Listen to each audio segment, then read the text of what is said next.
Today we are tackling a very common but annoying problem you may encounter in Photoshop. This issue arises when you are enlarging icons in Photoshop. Of course, using vector icons would be the ideal solution. However, when you use a non-vector icon and enlarge it, you encounter issues with the edges.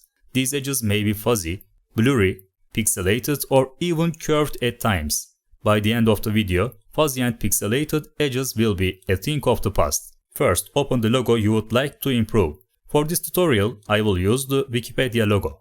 Upon inspection, you will see that it isn't a smart object. So I press Ctrl T on the keyboard and enlarge the logo.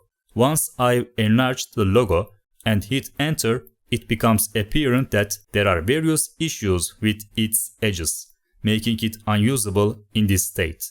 Now let's move on to our quick solution for these problematic edges. Go to Filter in the menu and then select Blur, followed by Gaussian Blur.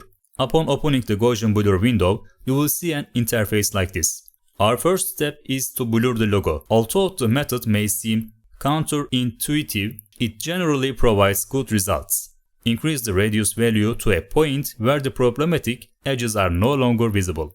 Next, we will sharpen the blurred edges by adding an adjustment layer.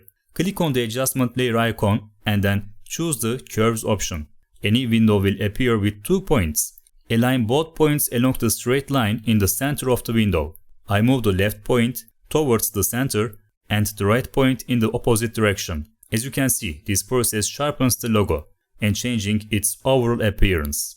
However, be aware that this technique has a downside. It rounds off angular edges. If your logo has specific corners that you wish to keep sharp, you will need to manually adjust them post-sharpening. So there you have it, how to resolve the basic issue of pixelated edges when enlarging small icons or logos in Photoshop. I hope you found this tutorial useful. If today's video was useful to you, don't forget to subscribe to my YouTube channel right now. Just click on the subscribe button below this video. Thank you for watching.